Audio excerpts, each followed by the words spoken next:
Hi everyone, a very good evening to all of you. I hope my audio and video is clear. Just let me know in the comment section whether my audio and video is clear so that we can have the class in a smooth manner. I welcome you all to this Viewpoint 360 session that we do every Sunday at 9 p.m. Okay, so we bring up one important topic, and related to that important topic, we bring in a question so that you can write down that answer. I also evaluate your questions or your answers live if I receive any of the questions. Now, before I begin, if you want to download this YouTube class PDF, you can do it from the Olive Board app. Just go to the courses section. There's going to be a separate YouTube class PDFs folder. You can download the PDF from here. All right. Acha, also if you guys want to connect with me beyond these sessions, then I will share my Telegram handle over here. Mannat Educator is my Telegram handle. You can connect with me over there. Okay? Now this Viewpoint 360 session is basically your descriptive answer writing session. Okay? And we try and bring one current affairs related question and discuss the answer in detail. Okay? Now, last Sunday I gave you a question. Let's see what this question was. Let's read it and then we are going to try and see the model answer of this question. Okay? Chali. So, the question is for India to successfully transition into a developed nation by 2047. We have a goal and a Viksit Bharat by 2047. This is our vision. To successfully transition into a developed nation by 2047, it is imperative that its banks become big, strong, and global. है ना? यानी कि to become a developed country, our banking sector should be resilient. Our banks should be big, strong, and global. Analyze the current landscape of India's banking sector and the key conditions required for it to achieve global leadership. So, what all you have to tell? First of all, this is just an introduction. You have to build upon this introduction ki yes, to become a developed country by the year 2047, we definitely need a strong and robust banking sector, right? Then if you talk about the current landscape of India's banking sector, or you can say the current situation of the banking sector in the country, is it resilient, we have a strong banking sector or not, what are some positives, what are some challenges, what are the conditions which are required for it to achieve global leadership, because as of now we have not seen that these our Indian banks have, they're not in the top 30 world banks of the world right now, you know. So what are the conditions which are required to achieve global leadership, and what are certain measures? So if RBI has introduced any kind of measures, any kind of solution for these problems, you have to definitely write them. Okay, mention the challenges also and then the measures, right? Now I've always taught you that your answer should be divided into three parts: introduction, body, and conclusion. So, introduction can be built on the first statement of our vision of becoming a Viksit Bharat or becoming a developed country by the year 2047. Body में you can firstly write down status of current status of banking sector, है ना? After writing the current status of banking sector, then you can talk about what are the conditions for global leadership, है ना? Then you can talk about certain challenges. इसी में you can maybe integrate or separately write down the challenges that the Indian banking sector is facing, and then you can talk about the measures. And at the end, conclusion, which should be in the form of way forward, which should which can be in the form of summarizing whatever you have written, and it can be solution oriented, and it should be ended in a positive note. Okay, this is how you have to divide your answer into three parts. Okay, now let's look at the answer. Let's take a look at how you can write down this answer. Okay, now you can start your answer with a nice introduction that for India to be taken seriously as a global economic power, it is imperative that its banks become big, strong, and global. So, why our banks should be big, strong, and global? So that we can become a global economic power. While Indian financial institutions have made remarkable progress, they still lack the global scale required for this next leap. So, you've basically added the current scenario of the Indian banking system, right? ठीक है.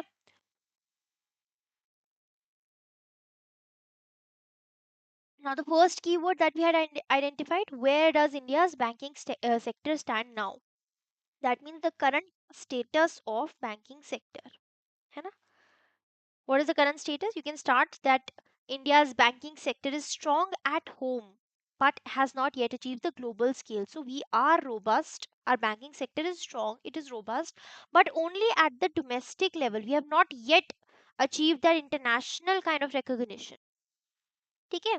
We have a strengthened banking sector following a cleanup of corporate and bank balance sheets and the institutionalization of the insolvency and bankruptcy code. So, jab se we have this IBC code 2016, Indian banks are now in a strong position to fuel the country's growth. Okay? Yes, our banking sector is good, especially after IBC 2016. Our banking sector has become resilient. It has helped in strengthening the banking sector. Then you can talk about the impressive financial scale. India's financial institutions, they have grown significantly. The balance sheet of SBI is at $807 billion, which is now larger than that of the World Bank, $347 billion, larger than the IMF also, $560 billion approximately. So our financial scale is also good. Thirdly, we are a global, India is now a significant provider of international assistance. So we also provide international assistance. We offer unconditional aid also, like the $1 billion loan which we gave to Sri Lanka as an alternative to the the conditional loan of IMF, which are based on Washington consensus. So IMF provides loan based on certain conditions, right? That only if you fulfill such conditions will IMF provide you with the loan, right? Now here India provided loan to Sri Lanka, $1 billion of loan to Sri Lanka without any conditions. So we are also helping in providing international assistance. Okay, but of course, there is a huge global gap as well. Despite this progress, no Indian bank is currently in the world's top 30. So, no bank is in the top 30 as of now. Right? Now, what are the conditions for global economic leadership? Firstly, we have to expand the Indian financial institutions. So, at least 3 to 4 Indian banks must rank among the top 20 global banks. So, at least 3 to 4 banks in the top 20 global banks within the next 15 years. This requires accelerating domestic credit growth to 15 to 16% annually, especially in areas like infrastructure. That means you have to accelerate domestic credit growth to 15-16% annually. Secondly, we have to provide support to the global south economies. India must increase its financial assistance to countries in the global south, especially Africa, particularly in Africa. Thirdly, ensure economic inclusivity. India must ensure the benefits of development are shared equitably by focusing on job creation to raise incomes across all sectors of society. Achieving economic democracy is presented as essential for becoming a developed country, becoming Viksit Bharat. Now, recently, RBI has announced a few measures, and I have taken up a separate lecture also on YouTube. RBI's proposed measures. You will find it over there. I've taken up a very detailed session. You should check it out. Okay, it is very important from your exam point of view, not only you know for phase 1 but phase 2 also. For both phase 1 and phase 2, it is going to be important. So RBI has announced a slew of measures aimed at strengthening the resilience and competitiveness of the banking sector, improving the flow of credit, promoting ease of doing business, simplifying foreign exchange management, enhancing consumer satisfaction, internationalization of rupee. For all these things, RBI has brought in a few measures. Okay, let's read about those measures one by one. Firstly, introduction of risk based premium framework for deposit insurance. That means lower the risk, lower will be your deposit insurance premium. Higher the risk, higher will be your deposit insurance premium. Yani ki banks, they are going to move away from the present flat rate deposit insurance premium. So abhi deposit insurance ke liye you have to pay a flat premium which is for everybody, the which is same for everybody, whether it's a risky bank, whether it's a non risky bank. अब हम क्या follow करेंगे? We going to follow a risk based system which means that better rated banks they pay lower premiums. अभी banks को एक flat rate premium pay करना है, even even if the bank is in a good condition, फिर भी उसको उतना ही flat rate of premium, deposit insurance premium pay करना है. अब क्या होगा? रिस्क बेस्ड के according, if your risk is low, then better ranked banks, they can pay lower premiums. DICGC, Deposit Insurance and Credit Guarantee Corporation, it has been operating the deposit insurance scheme since 1962 on a flat rate premium basis, लेकिन अब ये change हो गया to risk based premium. ये क्या है? Sound risk management को it is going to incentivize sound risk management and strengthen the overall financial stability.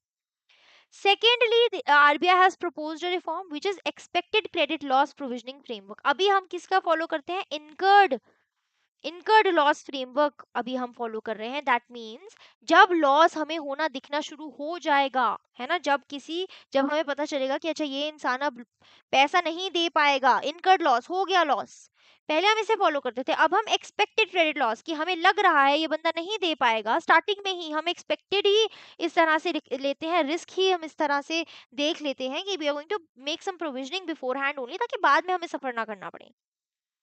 ठीक है, so what is going to be our expected credit loss in this situation, उसके accordingly we are going to keep some provisioning rather than waiting for the loss to happen. हम पहले से ही precaution ले रहे हैं. ठीक है, so application of this expected credit loss framework, it will be applicable to scheduled commercial banks, excluding small finance banks, payment banks, regional rural banks and AIFIs from 1st April 2027. This is going to strengthen the resilience of the banking sector. It is going to enhance credit risk management. It is going to promote better comparability of reported financials across the institutions. ठीक है? I hope this expected credit loss framework is clear to you as compared to the incurred loss framework. तो अभी तक हम क्या follow कर रहे हैं? Incurred loss framework, but now we are focusing on expected credit loss framework. Then thirdly, revised Basel III capital adequacy norms. So implementation of the revised Basel framework and standardized approach for credit risk from April 2027. That means lower risk weights are going to be there for certain sectors, MSMEs, home loans. Abhi kya hai?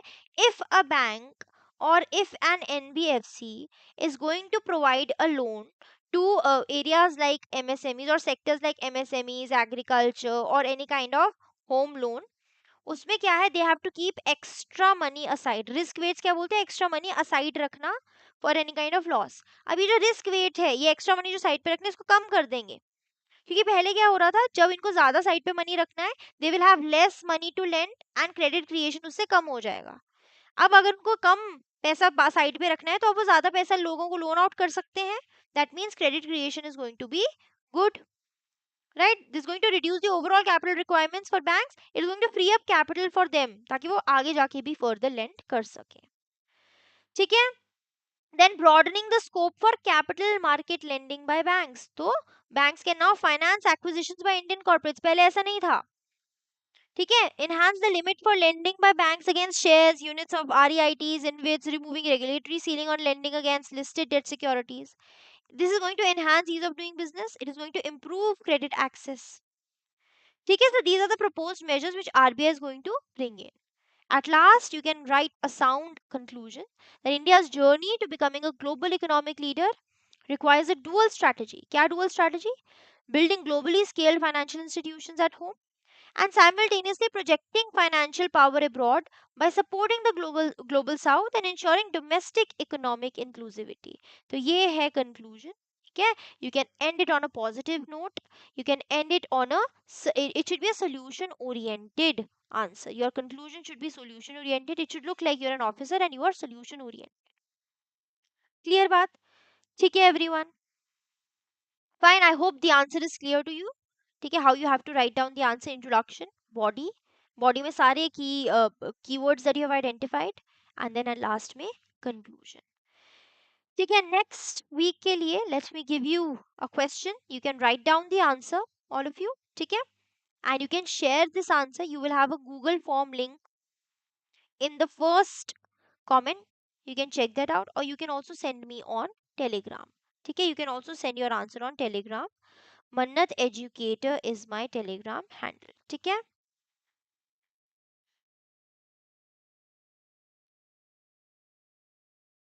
ठीक है, Mannat Educator. Just write down Mannat Educator. You will have access to my Telegram group. ठीक है, चलो next session के लिए let us look at the question here.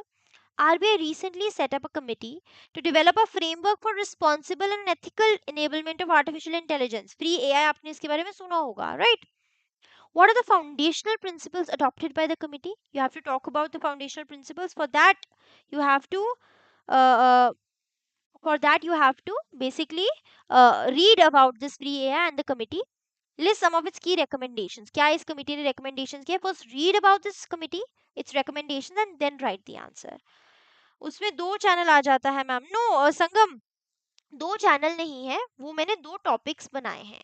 एक topic is general wherein I share everything. The second topic is your budget and survey related MCQs. वो मैंने अलग से बनाया था. I am going to obviously change that, है ना.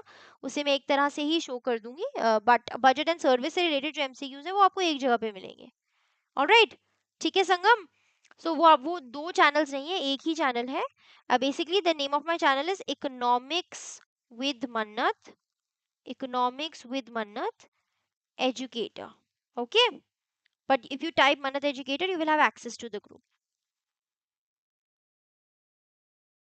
दो चैनल नहीं है, दो चैनल नहीं है, दो टॉपिक्स हैं बस. Okay, you can join any one of these. You can join the general part. आपको दूसरा वाला भी दिखेगा ही. Okay, any other doubt anyone? Ram Ram to you Gabbar Singh. ठीक है, तो ये क्वेश्चन है. You can write down the answer and share with me. Okay, if there's any other doubt you can ask me. And also if you guys are preparing for RBI grade B, तो ये rapid revision batch है. You can join this, you can enroll now. आपको फटाफट से इसमें सब कुछ revise हो जाएगा. Since your exam is near, if you want you can enroll now. Fine. So thank you so much everyone. See you all in my next one, and take care, and keep studying. Bye bye everyone. Okay.